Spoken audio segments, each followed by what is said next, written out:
നമസ്കാരം. നാടിൻ്റെ നാവുന്ന നാട്ടുപട്ടം വാർത്തകളിലേക്ക് സ്വാഗതം. ഇന്ന് ശുഭകരമായ വാർത്തയിലല്ല ഞങ്ങൾ തുടങ്ങുന്നത്. നമ്മുടെ നാട്ടിൽ ഇപ്പോൾ ഈ ഗാർഹിക പീഡനം കൂടി വരികയാണ്. അതിൻ്റെ സാമൂഹ്യ പശ്ചാത്തലമൊക്കെ ഉണ്ട്. ഈ രാഷ്ട്രീയ നേതാക്കന്മാരും രാഷ്ട്രീയ നേതൃത്വം ഒക്കെ അത് കക്ഷി വ്യത്യാസമില്ലാതെ ആലോചിക്കേണ്ട സമയം കഴിഞ്ഞിരിക്കുന്നു. 10 വയസ്സുള്ള സ്വന്തം മകളെ അതിക്രൂരമായി മർദ്ദിച്ച ഒരു പിതാവിനെ കുണ്ട്ര പോലീസ് അറസ്റ്റ് ചെയ്തിട്ടുണ്ട്. മാത്രമല്ല, കഴിഞ്ഞ കുറേ നാളായി നമ്മുടെ മാധ്യമങ്ങളിലെല്ലാം വരുന്നുണ്ട്. അച്ഛനെ കൊല ചെയ്യുന്നു, അമ്മയെ കൊല ചെയ്യുന്നു, മക്കളെ കൊലപാതകം നടത്തുന്നു. ഇത് കൂടി വരികയാണ്. എന്തുകൊണ്ടാണ് ഇങ്ങനെ കൂടുന്നത്? നമ്മുടെ ജീവിത സാഹചര്യം മാറുന്നു, കാലഘട്ടം മാറുന്നു എന്നൊക്കെ പറയുമ്പോൾ പോലും നമുക്കുള്ള പ്രധാനപ്പെട്ട സംശയം, ലോകത്ത് ഹാപ്പിയസ്റ്റ് രാജ്യങ്ങൾ എന്ന് പറഞ്ഞ കുറച്ച് രാജ്യങ്ങളുണ്ട്. എല്ലാവർക്കും അറിയാം.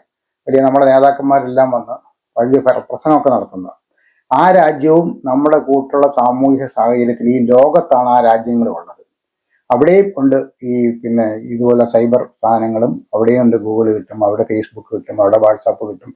ഈ പറയുന്ന എല്ലാ വൃത്തികേടുകളും ഉള്ള ലോകത്താണ് ആ രാജ്യങ്ങളുള്ളത്. പക്ഷെ അവിടെ മനുഷ്യത്വവും സ്നേഹവും, ജപ്പാൻ പോലുള്ള രാജ്യങ്ങൾ, എന്തുകൊണ്ടാണ് അവിടെ എല്ലാം മനുഷ്യത്വം കൂടുകയും നമ്മുടെ ഈ കൊച്ചു കേരളത്തിൽ, വിദ്യാഭ്യാസത്തിൽ ഏറ്റവും മുകളിലാണെന്ന് പറയുന്ന കൊച്ചു കേരളത്തിൽ ഇത്തരം സംഭവങ്ങൾ വർദ്ധിക്കുകയും ചെയ്യുന്നു? എന്തുകൊണ്ടാണെന്ന് നമ്മൾ ഓരോരുത്തരും, പ്രാദേശിക നേതൃത്വം മുതൽ ഏതാണ്ട് കേന്ദ്ര നേതൃത്വം വരെയുള്ളവർ വളരെ കൃത്യമായിട്ട് ആലോചിച്ചില്ലെങ്കിൽ ഒരു വലിയ മോശപ്പെട്ട കാലാവസ്ഥയിലേക്ക്, മനുഷ്യർക്ക് തീരെയില്ലാത്ത ക്രൂരന്മാരുടെയും വൃത്തികെട്ടന്മാരുടെയും ഒരു വലിയ കൂട്ടമായി നമ്മുടെ രാജ്യം മാറും. അതിനകത്ത് നമ്മുടെ പ്രദേശം എന്നല്ല, രാജ്യമാകെ അത്തരത്തോളം വൃത്തികേട്ടിലേക്ക് പോകുന്നു. അതിനെ നിയന്ത്രിക്കാൻ ആർക്കും കഴിയാത്ത ഒരവസ്ഥയിലേക്ക് വരുന്നു. വളരെ ദുഃഖകരമാണ്. നമുക്ക് വാർത്തകളിലേക്ക് പോകാം. തുണി മടക്കി വെക്കാൻ വൈകി 10 വയസ്സുകാരി മകൾക്ക് പിതാവിന്റെ ക്രൂരമർദ്ദനം. കട്ടിലിൽ കിടന്ന് തുണി മടക്കി വെക്കാൻ വൈകിയതിന് കൊലക്കേസ് പ്രതിയായ പിതാവ് മകളെ ക്രൂരമായി മർദ്ദിച്ചു. 10 വയസ്സുകാരിയെ മകളെ ക്രൂരമായി മർദ്ദിച്ച പിതാവിനെ കുണ്ട്ര പോലീസ് അറസ്റ്റ് ചെയ്തു. കേരളപുരം മുകളുവിള കോളനിയിൽ മിടുക്കൻ ഷിബു 37 അറസ്റ്റിലായത്.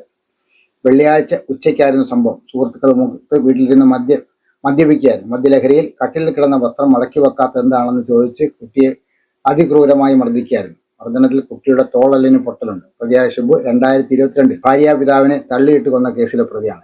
ഈ കേസിലെ ഏക ദൃക്സാക്ഷിയാണ്. ഈ കൊലപാതക കേസുമായി ബന്ധപ്പെട്ട വിചാരണ നടപടികൾ ആരംഭിക്കാനിരിക്കെയാണ് കുട്ടിയെ ക്രൂരമായി മർദ്ദിച്ചത്. മർദ്ദന സമയം കുട്ടിയും കുട്ടിയുടെ അനുജത്തിയും മാത്രമാണ് വീട്ടിലുണ്ടായിരുന്നത്. വിവരം പുറത്തു പറയരുതെന്ന് പറഞ്ഞ് കുട്ടിയെ ഭീഷണിപ്പെടുത്തുകയും ചേരുന്നതായി പോലീസ് പറഞ്ഞു. മൊഴിമാറ്റി പറയാൻ വേണ്ടിയാകാം ഇങ്ങനെ മർദ്ദിച്ചതെന്നാണ് പോലീസ് സംശയിച്ചത്. ഞാൻ രാവിലെ ജോലിക്ക് പോയിരുന്നതാണ്. ഞാൻ വൈകുന്നേരം ഒരു 5:30 ആയപ്പോൾ എന്നെ ഗേറ്റിൻ്റെ അടുത്ത് വന്ന് വിളിച്ച്. അങ്ങനെ ഞാൻ ഇറങ്ങി ചെന്നപ്പോൾ മോള് വയ്യാതെ ആട്ടോയ്ക്കകത്ത് ഇരിക്കുന്നതാണ് കണ്ടത്. എന്നിട്ട് ഞാൻ ചോദിച്ചപ്പോൾ പറഞ്ഞ് വീട്ടിൽ പട്ടിയെ കുളിപ്പിച്ച് ടെറസിൻ്റെ മേളിൽ കയറ്റി പട്ടിയായി കളിച്ചുകൊണ്ടിരുന്നപ്പോൾ മോള് മറിഞ്ഞ് വീണ്, സ്റ്റെപ്പിൽ നിന്ന് മറിഞ്ഞ് വീണെന്നാണ് പറഞ്ഞത്. ഞാൻ എടുത്തെടുത്ത് ചോദിച്ചു വീണത് തന്നെയാണെന്ന്. അന്നേരം മക്കളും അങ്ങനെ തന്നെയാണ് പറഞ്ഞത്. ഞാൻ ഹോസ്പിറ്റലിൽ കൊണ്ടുപോയപ്പോൾ ഡോക്ടറെ കാണാൻ എന്നെ കയറ്റിയതൊന്നുമില്ല, ഒരച്ഛൻ തന്നെയാണ് കൊണ്ടുപോയത്. അതിന് ഞാൻ കടയിൽ ചില്ലറ മാറാൻ പോയിട്ട് തിരിച്ചു വന്നപ്പോഴത്തേക്ക് മോളെ ആശുപത്രി ഡോക്ടറെ കാണിച്ച് എക്സ്റേ എടുക്കാനുള്ള തൊണ്ടുമായിട്ട് വെളിയിൽ നിൽക്കുമായിരുന്നു. ഞാൻ എക്സ്റേ എടുത്ത് കൊണ്ടുവന്ന് ഡോക്ടറെ കാണിച്ചപ്പോൾ ഡോക്ടർ പറഞ്ഞു മോളുടെ തോളലിന് പൊട്ടലുണ്ട്, ബെൽറ്റ് ഇടണമെന്ന് പറഞ്ഞു. അത് കഴിഞ്ഞ് എല്ലാം കഴിഞ്ഞ് മരുന്നെല്ലാം മേടിച്ച് വീട്ടിൽ വന്നപ്പോഴാണ് മക്കൾ എൻ്റെ അടുത്ത് കാര്യം പറഞ്ഞത്, അച്ഛൻ അടിച്ചതാണെന്നും. പിറ്റേന്ന് രാവിലെ മോളെ ആശുപത്രി കാണിക്കണമായിരുന്നു. അന്നേരം സ്റ്റേഷനിൽ ചെന്ന് മോളെ കൊണ്ട് പോയിട്ട് കാണിക്കാമെന്ന് വിചാരിച്ച് നിന്നതാണ്. അന്നേരം അവരച്ഛനും കൂടെ വന്ന് ഡോക്ടറെ കാണിച്ചിട്ട് തിരിച്ച് വീട്ടിൽ വന്ന് ഞാൻ കടയിൽ പോകുന്നു എന്ന് പറഞ്ഞാണ് ഞാൻ സ്റ്റേഷനിൽ പോയി പരാതി കൊടുത്തത്. അല്ലാതെ വീട്ടിൽ നിന്ന് ഇറങ്ങിയാൽ ഞങ്ങളെ ഉപദ്രവിക്കും ഇതിൻ്റെ പേരും പറഞ്ഞ്. അങ്ങനെ ഞാൻ കള്ളത്തരം പറഞ്ഞാൽ ഇവിടുന്ന് സ്റ്റേഷനിൽ പോയത്. നേരത്തെ ഇങ്ങനെ ഉപദ്രവമുണ്ടോ? നേരത്തെ കഴിച്ചിട്ട് വന്ന് എന്നെ ഉപദ്രവിക്കുകയൊക്കെ ചെയ്യും. അങ്ങനെ 2-3 വട്ടം ഞാൻ കൊണ്ടുവന്ന് ഇതേണക്ക് കുണ്ട്ര സ്റ്റേഷനിൽ പരാതി കൊടുത്തതാണ്.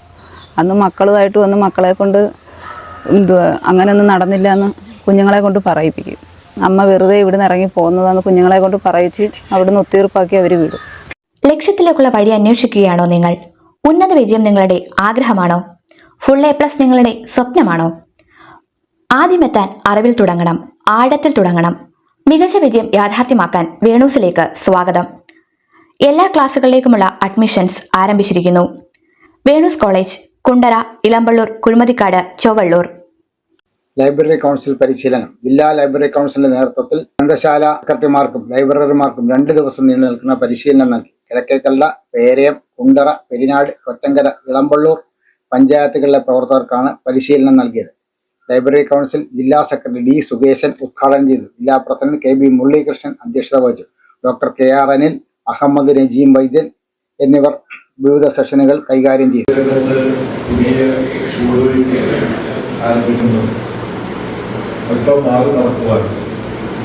നമ്മളെല്ലാവരും തയ്യാറാവണം എന്നാണ് ഇതിൻ്റെ ഭാഗമായിട്ടാണ് ലൈബ്രറി കൗൺസിൽ ജീവനക്കാർക്ക്, സെക്രട്ടറിമാർക്ക്, ലൈബ്രറിമാർക്ക് ഈ രീതിയിലുള്ള പരിശീലന പരിപാടികൾ സംഘടിപ്പിക്കും. കിലായിൽ വെച്ച് നമ്മുടെ റിസോഴ്സ് പേഴ്സൺമാർക്ക് മുൻപ് ദിവസത്തെ ക്ലാസ് ഉണ്ടായിരുന്നു ജീവനക്കാർക്ക്. തുടർന്നാണ് നമ്മൾ ഈ ജില്ലാടിസ്ഥാനത്തിൽ താലൂക്കടിസ്ഥാനത്തിൽ സെക്രട്ടറിമാർക്കും ലൈബ്രറിമാർക്കും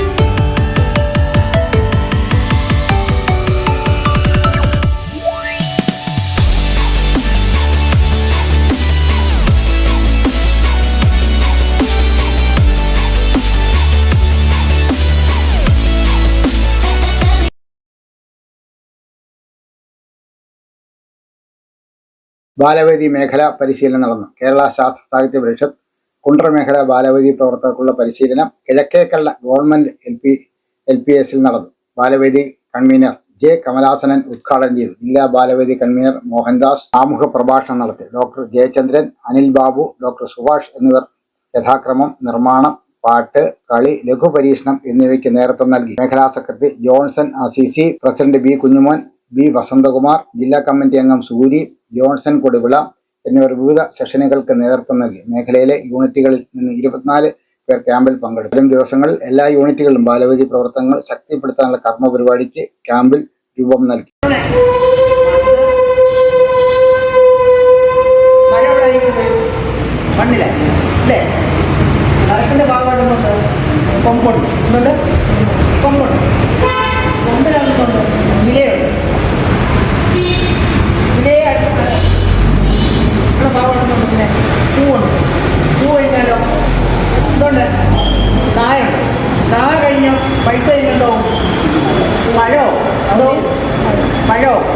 പഴമായി കഴിഞ്ഞാലോ പഴം തിന്നാൻ കിളിവ്. ഇതാണ് പാട്ട്. മനസ്സിലായി? അപ്പം മണ്ണ്, മരം, കൊമ്പ്, ഇല, പൂവ്, അയർ, പഴം, കിളി. ഇത്ര മനസ്സിലായല്ലേ? ഇനിയാണ് പാട്ട്. കയ്യടിക്കണം. ആദ്യം പയ്യെ പാടും, പയ്യെ സാവകാശം പാടും. കഴിഞ്ഞിട്ട് മണ്ണേ നമ്മി മരമീൻ പൂരാതിക്കണ്ടാരോ, മണ്ണേ നമ്മി മരമീൻ പൂരാതിക്കണ്ടാരോ, മരമീൻ പൂരാതിക്കണ്ടാരോ, മണ്ണേ നമ്മി മരമീൻ പൂരാതിക്കണ്ടാരോ.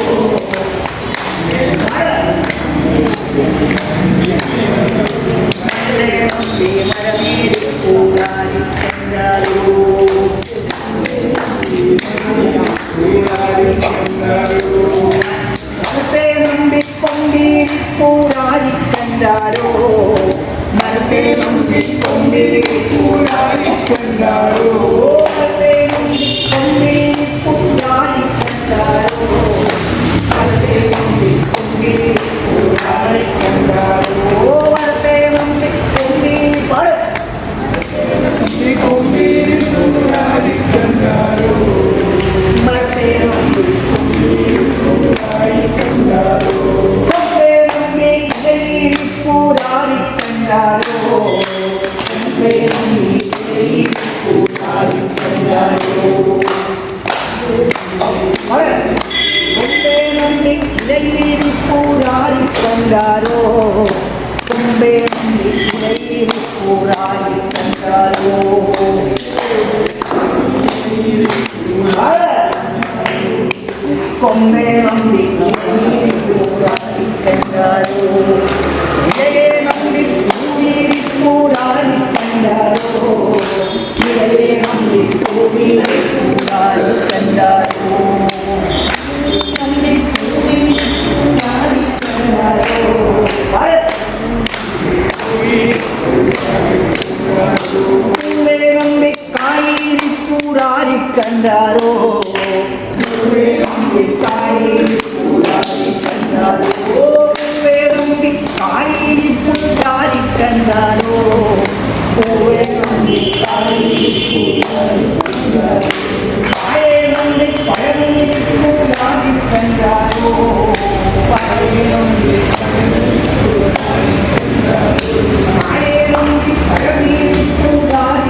ഇത്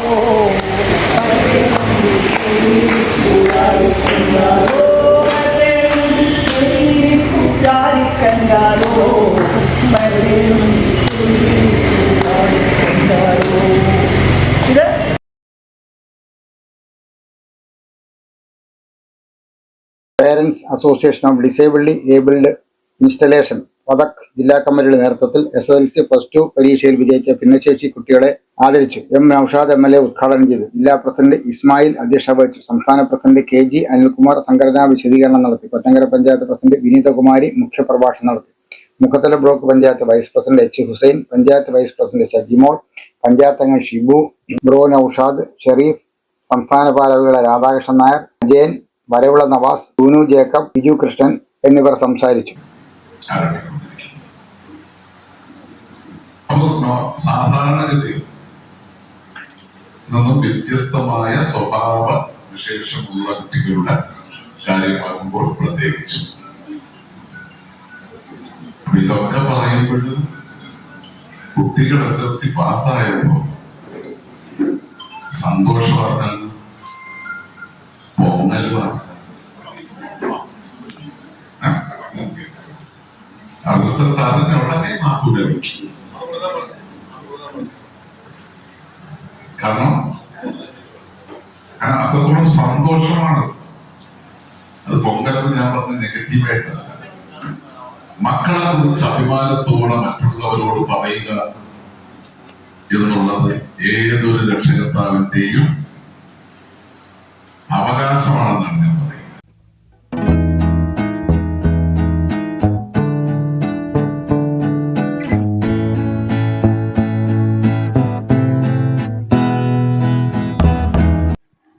പഴയ കാലത്തെ മനുഷ്യന്റെ ജീവിതത്തെക്കുറിച്ചും ജീവികളെക്കുറിച്ചും പറഞ്ഞു കേട്ട അറിവുകളെ നമുക്കെല്ലാം ഉള്ളൂ.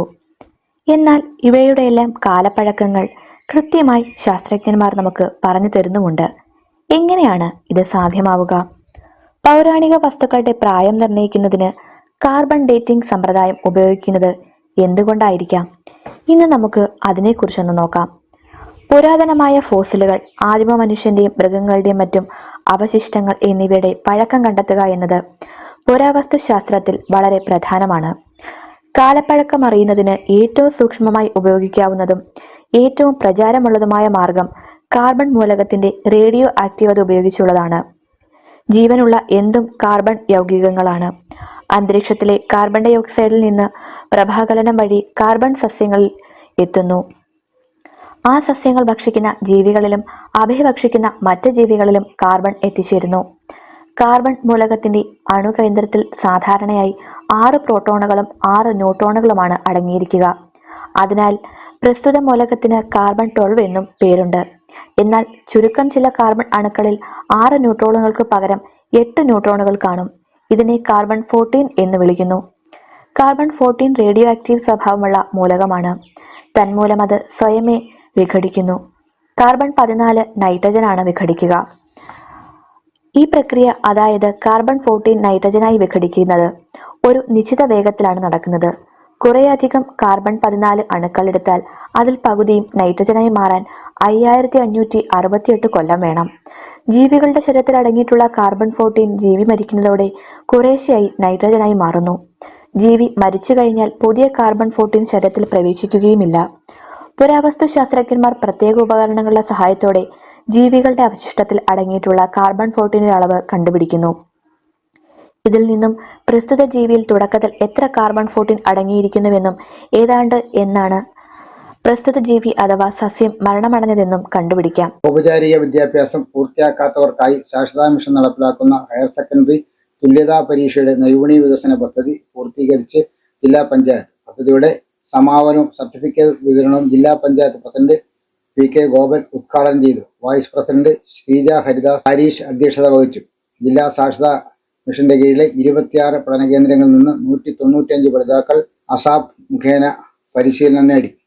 സംസ്ഥാന സാക്ഷരതാ മിഷൻ ഡയറക്ടർ AG ഉലീന റിപ്പോർട്ട് പ്രകാശനം ചെയ്തു. ബാഗ് നിർമ്മാണം, cake decoration and master class, hair stylist and chemical treatment, chocolate നിർമ്മാണം എന്നീ കോഴ്സുകൾ ബ്ലോക്ക് പഞ്ചായത്തുകളുടെ സഹകരണത്തോടെയാണ് സംഘടിപ്പിച്ചത്. 10 ലക്ഷം രൂപയാണ് പദ്ധതിക്കായി വകയിരുത്തിയിരുന്നത്. ASAP Kerala associate director Rashmi and Thomas, ജില്ലാ സാക്ഷരതാ mission coordinator doctor P Murugadas, ജില്ലാ panchayat secretary Y Vijayakumar, monitoring coordinator Tojo Jacob, ASAP Kerala product head Benzy Varghese, ASAP Kerala senior lead Greeshma Latha എന്നിവർ സംസാരിച്ചു.